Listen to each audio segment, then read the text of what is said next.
Welcome to all our listeners. Great Sources Season 2, Episode 16. Today's shir is called The Sin That Marred the Second Temple.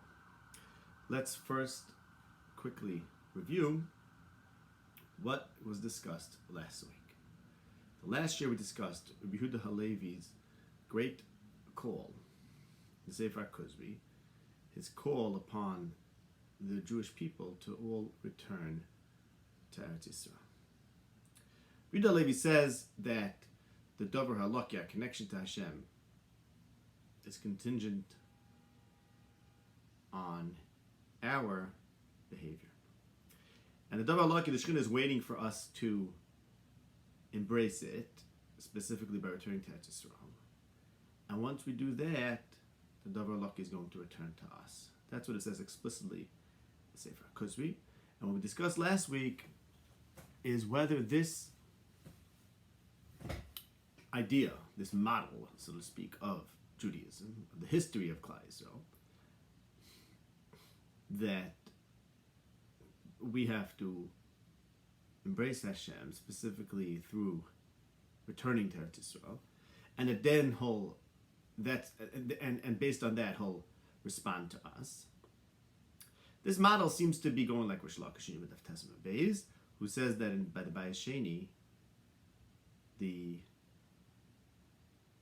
return of the Shekhinah was contingent upon the people all returning from Babel. They didn't all return, and therefore the Shekhinah didn't come back.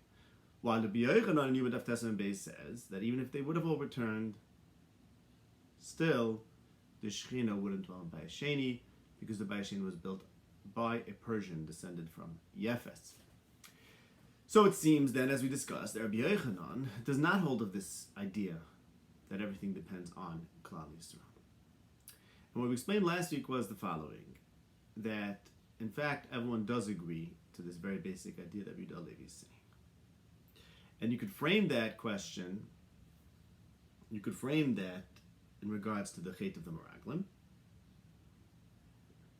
which, as we showed, the Chet of the Meraglim is at the root of all the problems of our nation, meaning the fact that we didn't live up to our destiny completely, all depends on the Chet of the Meraglim. The relationship of Hashem to Bnei Yisrael is contingent on that. Like his relationship to Avram is based on Lech Lecha La'aretz Eka, and everything follows from there. Why is that the case? Again, I refer you, and I recommend that you listen to the last conversation on the Book of Memories, which is a podcast I do together with my dear friend Mikey Stone, related to the weekly Parsha.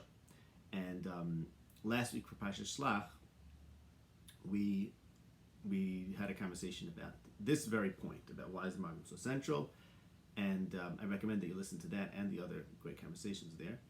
But that one is related to the Eretz Yisrael discussion, as is the next one that we're going to be putting up for next week. We're going to be continuing the conversation. And if you want a better understanding of this most fundamental question, why is Eretz Yisrael at the root of Kol Torah Kula, then I recommend that you listen to that. I will also be able to get to this question in this very series. So basically we said like this. So Eretz Yisrael is at the root of everything.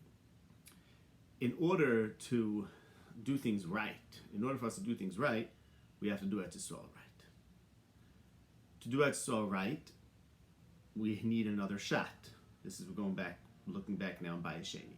In order to do Eretz Yisrael right, we need to have another chance at Eretz Yisrael, meaning after we did it wrong by the Meraglim. According to Rish Lakish, we had a shot at Eretz Yisrael.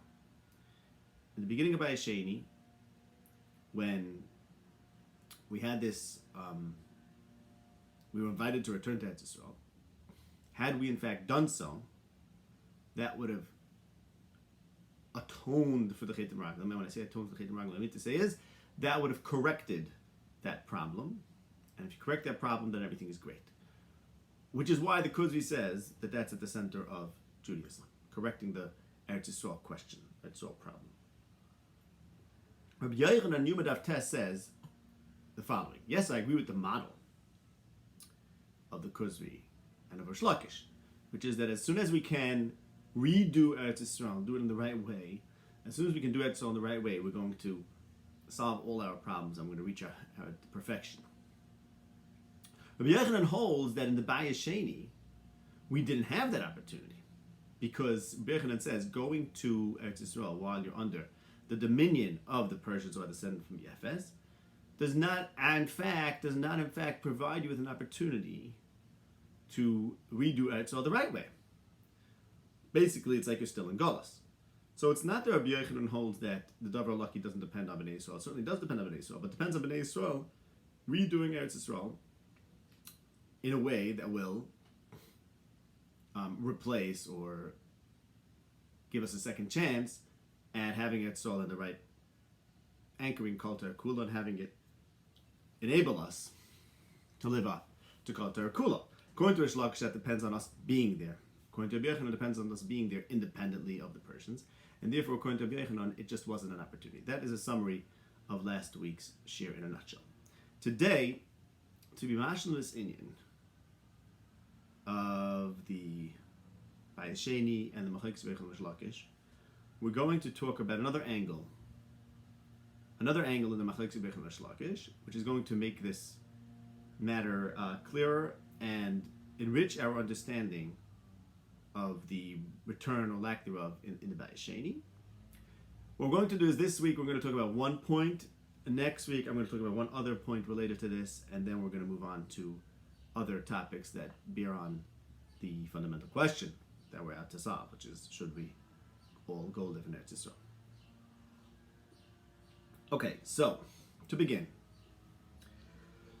this is Gemara in Yuma Daf Testament Beis that we've been discussing at length about why the Shekhinah didn't return in the Bayis Sheni. But there's another Gemara that deals with the fact that Bayis Sheni, the return to Bayis Sheni, wasn't the great success that it could have been. And that is a Gemara in Brachas Daf Daled, Amud Aleph, and in other places, where the Gemara says the following. The Pasuk says, Ad Yavra Adcha Hashem, Ad Yavram Zukanisa. So the Pasuk says in Shir Sayam, the Pasuk refers to two comings into Eretz Yisrael. And from the fact that the Pasuk talks about two comings to Eretz Yisrael, the Gemara says, from that we learn, that the second coming to Eretz Yisrael, which was in the days of Ezra, could have been as miraculous as the first coming in the days of Yehoshua. It should have been miraculous.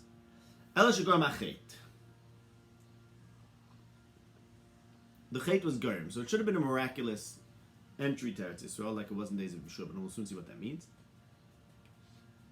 What miracles do we mean? But it was Gerim HaChait. The chait was Gerim. So now let's think about this. So basically here you have another Gemara that's talking about something having gone wrong in Bayis Sheni. And if not for the Goram HaChait, not for the sin causing, there would have been a miraculous return to Bayis Sheni. Okay, now, let's think about that. Without the Chait, Goram HaChait, some Chait caused that there was a non-miraculous return. Now, it's fair to assume that a miraculous, the potential for having a miraculous entry to Eretz Yisrael, miraculous return, it goes along with Hashras HaShechina. Meaning this, that the Gemara is saying that there could have been a return to Eretz Yisrael in a miraculous fashion. That miraculous fashion of entering Eretz Yisrael would have taken place, it would have taken place along with Hashras HaShechina. Nisim go along with Hashras HaShechina. If that's the case, then when the Gemara talks about why the return to Eretz Yisrael wasn't miraculous, and the Gemara says it was because Goram HaChait, well, if the miracles would go along with the Shechina, which is a very reasonable assumption, then we have to plug in the conversation about why there was no Shechina in Bayis Sheni. We have to plug that in to the question of why there were no Nisim in Bayis Sheni. Which is another way of saying that when the Gemara says the reason why there were no Nisim, it's because it was Goram HaChait. This is a brisa, this is from Tanoim. The reason why there was no nace in Bayis Sheni, and the return to Bayis Sheni, to Eretz Yisrael, the second return, was because it was Garm HaChet, and Rish Lakish says that the reason why there was no Shechina in Bayis Sheni is because they didn't all come back when they should have. It must be that the Chet of Garm HaChet, when the Brisa says there was the sin caused that there was no nace, that Chet must be the Chet, that very Chet of them not all coming back. Okay, that's my structure over here. Again, Rish Lakish says there was no Shechina because they didn't all come back. The Brisa says there was no nace because it was Garm HaChet. I'm assuming that if there would be a nace, that's only with Shechina, like generally Nisim happen through Nevi'im.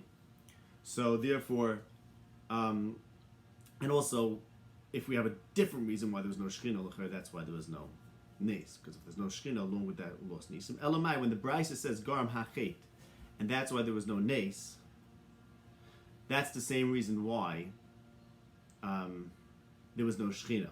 And the reason why there was no Shechina, according to Rish Lakish, is because they didn't all return. It must be then that that's what Garm HaChet means. I'm going to close the window to stop this noise. A second.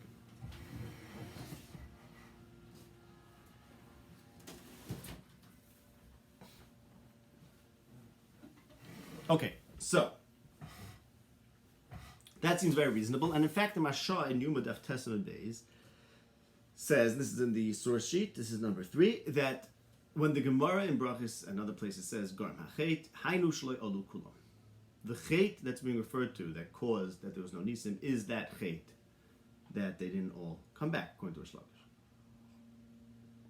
It's much like that in the Kuzri too, because in that passage of the Kuzri where he says the Davar Lucky is waiting for us, it all depends on us, he says Chet zeh hu asher mona as avtachas alekim by Sheni running Simchi Bastion Kini Babash Khanti Vasech. It's this very Chet that was not all going back to Israel, which was Meinea, the promise of Hashem that the Shekhinah will return from being fulfilled. So he says there was a Chet that caused the promise not to be fulfilled, and the Chet was the not returning. That is seemingly how he understood what the Gemara means when the Gemara says Garm HaChet. Okay. Now, let's go according to Rabbi Yochanan. According to Rabbi Yochanan, in Yuma Daf Tesam Beis, even if everyone would have returned to Bayis Sheni, still the Shekhinah wouldn't be Shaira, and that's because the Bayis Sheni was built by Yefes, by a descendant of Yefes. So the Shekhinah is not being Shaira in Bayis Sheni not because we didn't all return. Even if we would have all returned, the Shekhinah would not be Shaira in Bayis Sheni because it was built by Yefes. Now, the Shekhinah should have been Shaira by Sheni. Okay, so which means to say it's built by Koresh and therefore there's no Ashras Shechina, but it should have been in its perfect form. It should have been built by Azar Shel Shem, someone descended from Shem, and it would have allowed for Ashras Shechina. And it would have been miraculous. The return would have been miraculous. So now, why did that not happen? The answer is Garm HaChet. Well, what's the Chet? Right? According to Rish Lakish, we know what the Chet is. We said the Chet is that they didn't return. According to Rish Yochanan, it has to be a different Chet. Now that other Chet is, Rashi says in Soita Daf Lamed Vav and Rashi in Cheskel Perek Mem Gimel, Rashi says the Chet was the Chet back from Bayis Rishon. Bayis Rishon was destroyed because of Avodah Zarah. That very Chet was still unatoned. And Rashi in Yechezkel says a very interesting expression.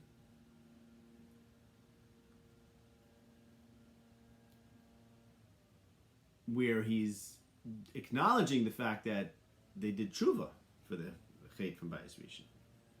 They went to Golas Bavel and they did tshuva. In fact, they didn't do Avodah Zarah and Bayis Sheni. We'll talk about that soon. But Rashi says, Garm HaChet, why did the Chet cause that the Shekhinah didn't return? Shloi haisa tshuvasam hagenes al manas shaloi lachte. Fascinating expression. Their tshuva was not appropriate.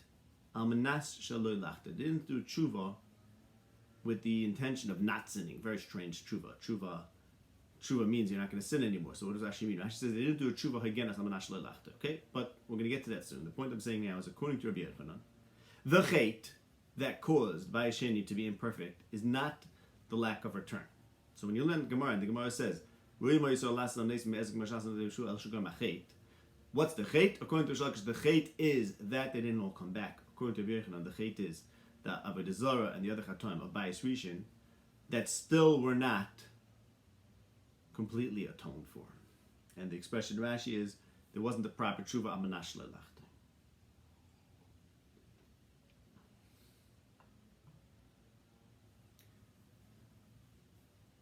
Now this generates a major, major problem.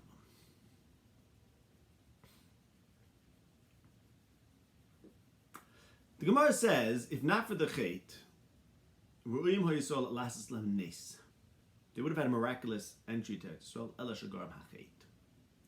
What would that miraculous entry look like? So Rashi in 3 places, and these are in the source notes, this is Rashi in Brachas Daf Daled, it's an Edges Daf Tzadok Chesed Beis, and Sod Daf Lamed Vav Munal. Rashi in all those 3 places says that the miraculous entry that Bnei Yisrael could have had in the second return, which they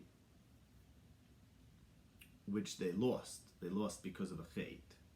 The miraculous entry entails independence.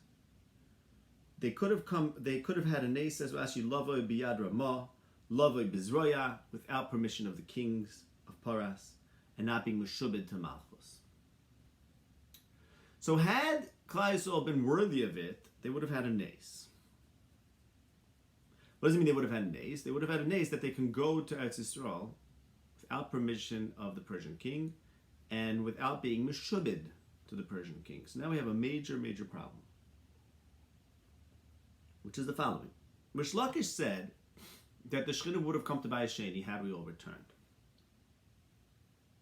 Rabbi Yochanan said back to him, no. Even if we would have all returned, the Shechina wouldn't come to Bayis Sheni because it was built by Cyrus, king of Persia. But wait a second. If not for the chait, which according to Rish Lakish is the chait of not returning, we would have independence. We would have had independence from Cyrus, the king of Persia. So how could Rabbi Yochanan say back to Rish Lakish, you can't blame the fact that the Shechina is not there in the Bayis Sheni? How could Rabbi Yochanan say to Rish Lakish, you can't blame that on the fact that they didn't return? Because anyways, the Shechina wouldn't come back because Cyrus is building the Bayis. If we know that had Bnei Yisrael not been chote, which according to Rish Lakish means had they all returned, they would have had an ace, meaning they would have had independence from Cyrus and Melech Paras. So how could Rabbi Yochanan then say, no, anyways, we're doomed. Anyways, even if we all return, we get a nace. If we get a nace, the nace is that we're dependent from Persia. If we're independent from Persia, then the house is built by Zar Shel Shem, by Zerubbabel, etc. And then Shechina comes. So it's a Pella. So just to review the steps of the question. Given that according to Rish Lakish, who talks about the chait that stopped the Shechina from coming back, given that according to Rish Lakish, that must also be the same chait of that the Gemara talks about, the chait that stopped a nace from happening.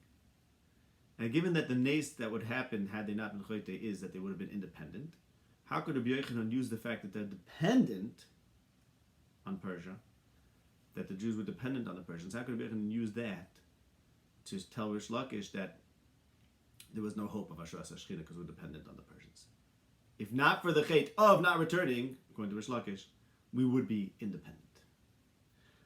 So I want to tell you the answer to that because it was, and the reason why I'm going into this is because I think it deepens our Havana of what's going on in that Gemara, and it doesn't bear directly on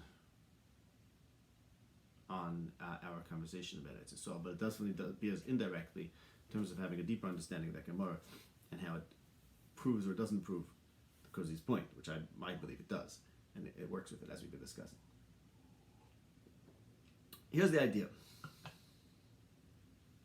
Rish Lakish, everyone's analyzing the beginning of Bayis Sheni, right? Everyone's analyzing the return to Eretz Yisrael. Rish Lakish looks at it and says, there was a golden opportunity to get Ashras HaShechina. Because according to Rish Lakish, Hashras Shechina depends on the Jews being in Eretz Yisrael. Whether they're dependent or independent doesn't matter, according to Rish Lakish. According to Yehoshua, it does matter, as he says, right? Because the Bias was built by Persia and has to be built by Zar Shem. According to Rish Lakish, it doesn't matter. So according to Rish Lakish, there was a golden opportunity for us to do what's necessary to affect Hashras Hashchina. Now, had we done what's necessary, meaning had we not been Chayti, then along with Hashras Hashchina we would have had Nes, which means we would have had independence from the Persians. But Hashras Hashchina is not contingent on independence from the Persians, according to Rish Lakish. Therefore, the opportunity that the Bnei Bavel had to return to Bayis Sheni, even though it was by invitation of Cyrus, when they had the opportunity to return, it was by the invitation of the power of Cyrus, the power of the king of Persia. Even though it was by his invitation, it was still a golden opportunity to effect Hashras Hashchina. Had they done the right thing, they would have had an ace of independence. They missed that opportunity. And that's the chait, that's the big problem, that they missed that opportunity. It says Rabbi Yochanan, actually, says Rabbi Yochanan, if the king of Persia is inviting you back to Eretz Yisrael, it's not such a golden opportunity. Because to come back to Eretz Yisrael under the auspices and control of the Persians is not a kind of return to Eretz Yisrael that will affect Hashras Hashchina.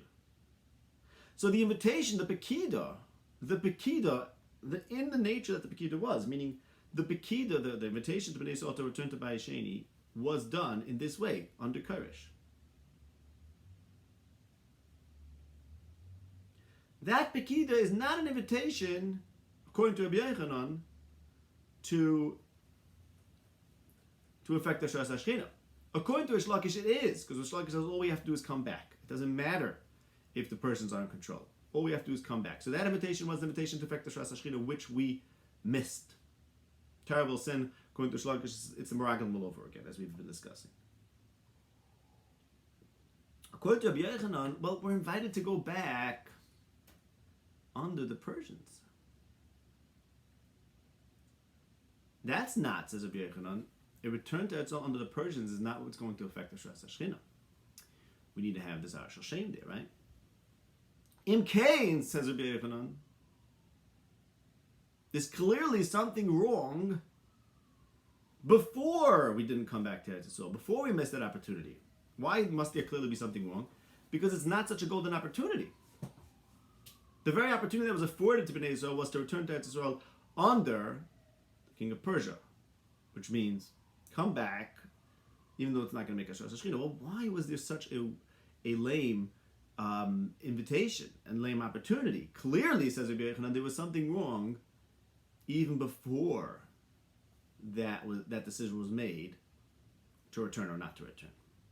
Clearly, the chait, says Rabbi Yochanan, the chait that made things go wrong has to be found in some point in time that precedes the incorrect decision, according to Rabbi Yochanan too, as we discussed, of the Bnei Bavel to not overturn.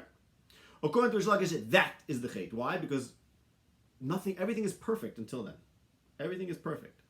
You have an opportunity to go back to Eretz Yisrael and establish a Shechina. Yes, if you do so, things will change. You'll even get independence. That's an extra credit, that's an extra bonus. The opportunity, according to Rish Lakish, is perfect.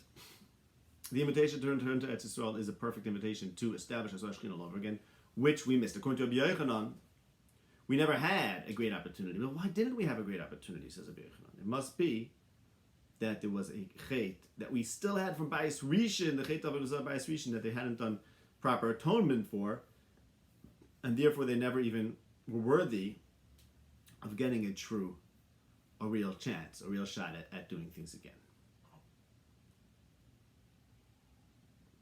So that answers the question. Again, the question was, how could Rabbi Yochanan say, well, we weren't independent of Cyrus, if according to Rish Lakish, we would have become independent from Cyrus by coming back? The answer is, it's true, we would have become independent from Cyrus by coming back.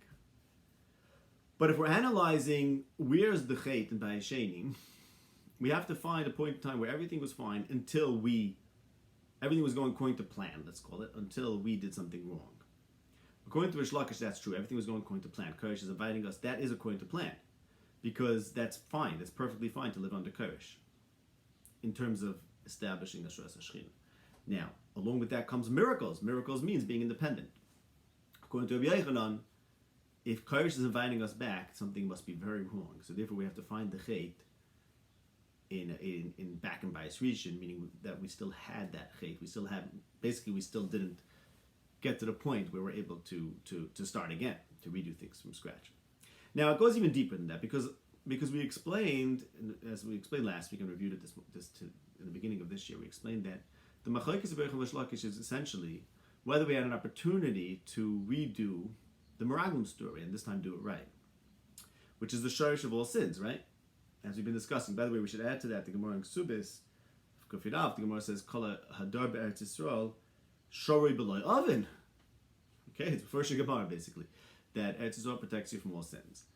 So basically, then the fact that the Meraglim is the root of all sins, and are all rooted in the Meraglim, and the fact that what we really need to do is be kind of Eretz Yisrael correctly, of course. If we kind it incorrectly, it's not going to protect us from sin. I'll prove it to you. People live in Eretz Yisrael, and they sin. And by the way, I think the Pnei Shua makes that point in Ksubis stuff.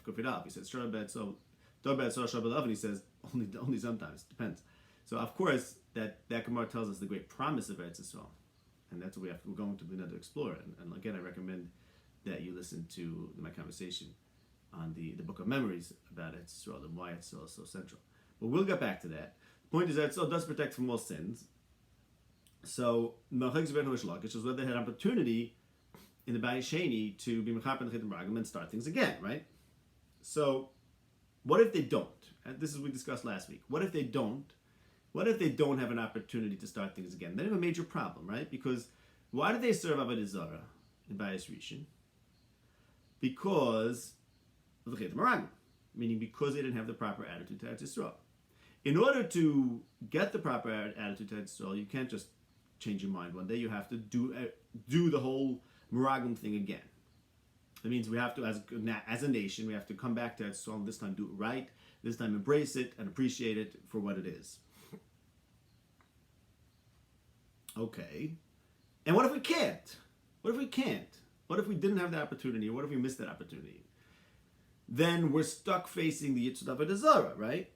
Meaning we're going to do Avodah Zarah again. That's not acceptable. Which is why, as we discussed last week, they had to, the Anshe Knesset Gedolah chose to be mevatel the Yitzhak Avodah Zarah because they knew they couldn't do battle with it in the right way.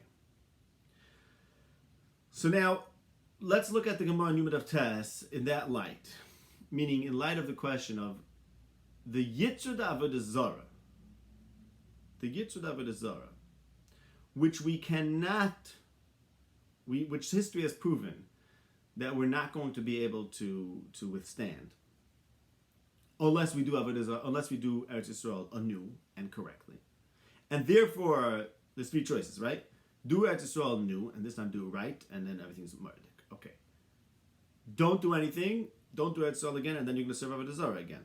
You're going to continue doing Avodah Zarah. Or, be mevatel the Yitzhak Avodah Zarah. Okay, so according to Rish Lakish, and remember we spoke about this last week, if you're mevatel Yitzhak Avodah Zarah, it means Nevuah comes to an end also. Two things go together. So Rish Lakish is saying in Yuma Daf Tes, why did they choose to go to the route of being mevatel Yitzhak Avodah Zarah? Why didn't they do it so right? Says Rish Lakish. You know what? They should have done it so right, and they didn't, and that's a chait. And once they didn't do Eretz Yisrael again, because they didn't all come back from Babel, now they were faced with the Yitzhak Avodah Zarah, and right back to where we started with the Chet Meraglim, and the Chet Meraglim led to Avodah Zarah, and there's no hope but to be mevatel Yitzhak Avodah Zarah, to change the whole course of Judaism, right? As we discussed. Comes Rabbi Yehoshua and says, actually, they didn't even have an opportunity to redo Eretz Yisrael and to fix the root of all their sins. And therefore, they had to move out to the Yitzhak Avodah Zarah. Not because there was no fork in the road where they could say, okay, come to Eretz Yisrael, all of you, and don't be Mevatel Yitzhak Avodah Zarah, or don't come to Eretz Yisrael and be Mevatel Yitzhak Avodah Zarah. No. They never had that opportunity to come to Eretz Yisrael the right way, because they're coming back under the Persians. Therefore, they had to choose to be Mevatel Yitzhak Avodah Zarah. Okay, now, so let's say, according to Rish Lakish, had they come back to Eretz Yisrael, there would have been Nisim, And if they're on Nisan, that means you're not under Kirish. But according to Rish Lakish, not being under Kirish is Zaitig. It's not essential to their being Hashras Hashchina. It's just extra credit, right? According to Rabbi Yochanan, it's essential to Hashras Hashchina. So according to Rabbi Yochanan, they didn't have an opportunity to be mechaper on the Chet HaMeraglim, which is a Shorish Shavul Chatoim. Therefore, they had to choose to be about the Yitzhak Avodah Zarah. According to Rish Lakish, you know what Chet was Gairin? The Chet that they didn't all return. Why? Because had they all returned, they wouldn't have to be about the Yitzhak Avodah Zarah. So that's a deeper, gets to the same place as the first answer, but it takes it on a deeper level. Meaning, again, I'm saying that, yes, it's true that according to Rish Lakish, had they all returned, they wouldn't have been under Kirish. But really the machlokes in Yuma Daf Tes, as we explained last week, was whether they had an opportunity to redo Etzol and correctly this time. Because if they did, then they don't have to move out to Yitzhak Avodah Zarah and along with it Nevuah, and they would have Hashras Hashchina. If they did not have that opportunity, then they're forced to move out to Yitzhak Avodah Zarah and lose the Hashras Hashchina that comes with it. Meaning they have to change the whole nature of Judaism, as we discussed last week. Now, by the way, this is now you understand what Rashi means in Yechezkel. I told you this funny Rashi in Yechezkel. He says, Rashi says that why was there no nes when they returned to Vayesheni? What was the Garma Chet? What was the Chet? So Rashi says the Chet was, read it again. The Chet was Yechezkel Perek Mem Gimel Pasuk Yud. Shaloi Hoysa Chuvasum Hagenes Almanas Shaloi Lachtoi. They didn't do a proper tshuva Almanas Shaloi Lachtoi. What does Rashi mean to say? Of course they did tshuva from Avodah Zarah and Vayesheni. Of course they did tshuva. They didn't do Avodah Zarah anymore. But it's a very funny tshuva, because it wasn't a proper tshuva.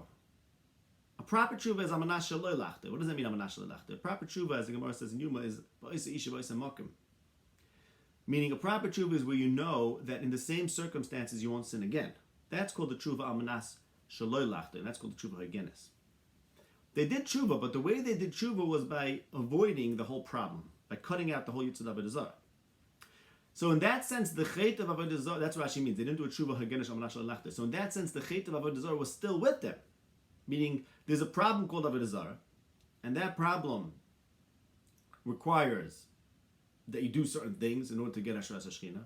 Or, if that's really a problem and you can't do the right things, then you just have to avoid the whole Yitzhak Avodah Zarah, Legamri. And that's called the tshuva She'ena Hagenes, and it's a tshuva Amanas Lachtoi, because it's a tshuva that says, if I'd be in the same circumstances, I would sin. Just I'm going to avoid the circumstances. So again, what's the answer to the question? Let's just get this very clear. There's a lot of cheshbon here, and I encourage you to think about this. And it takes a long time till it really gets clear, I think. It took me a very long time till I put this all together. But let me just tell you the cheshbon in this last deep point one more time. The question that we began with was, how could Rabbi Yochanan tell Rish Lakish that we were doomed anyways, even if we would have all returned to Vayesheni because we're under the Persians, if that itself depends on whether we all return or not, according to Rish Lakish. The answer is the question of Rabbi Yochanan and Rish Lakish are having this cryptic conversation over there, why we have to go down the path of Bittul Yitzhak Avodah Zarah instead of the path of fighting with the Yitzhak Avodah Zarah and overcoming it. And what's the question? Basically, well, Yitzhak Avodah Zarah is, the problem of Avodah Zarah is rooted in our problem of not taking Eretz Yisrael the right way with the Meraglim. Why didn't we do it right the second time? Says Rish Lakish, you're right, we should have. Says Rabbi Yochanan, well, because we were never given that opportunity. And according to Rish Lakish, had we done it right, meaning had we gone back to Eretz Yisrael, which according to Rish Lakish is all we need to do to get it right, Lech l'chol Eretz Yisrael, according to Rish Lakish, or don't be Meraglim, according to Rish Lakish, means go there with Kirish being your king, and if you do that, then you get all the Nisim and everything, and then you'll be independent of Kirish too. According to Rabbi Yochanan, go there as Kirish your king is not the kind of Eretz Yisrael that allows for Gila Shechina. And therefore, the invitation to go back onto Kirish is not an invitation to redo Eretz Yisrael, meaning redo it the right way, be mechaper for the Meraglim problem. If it's not an invitation to redo the Meraglim problem, then we still are faced with Avodah Zarah, and instead we have to mevatel, or kill the Yitzhak, the Avodah Zarah. And once we do that, we're done. And that's then, we're done meaning there's no Hashras Hashchina, and that's the Chet, according to Rish Yochanan. The Chet is the Avodah Zarah from Bayis Rishon, that was still a problem. Okay, that's what I wanted to explain today. Next week, I'm going to talk about this one more angle about Bayis Sheni and the return and the B'tiyut stuff. It is a very important angle that we'll explore whether it's relevant to us today. And then we'll be done with this specific angle of this conversation. I want to give you a sense of what's coming in this series, so you should know where we're headed. After next week, where I said I'm going to talk about, I believe it's only one more share about this Indian, I want to talk about a different angle on the question of Eretz, which is the mitzvahs atluyas ba'aretz, Shemitah and Maisus and Trumas, etc., whether those pose a challenge to us, to be Mekayim them, and whether that changes whether there's a mitzvah for us.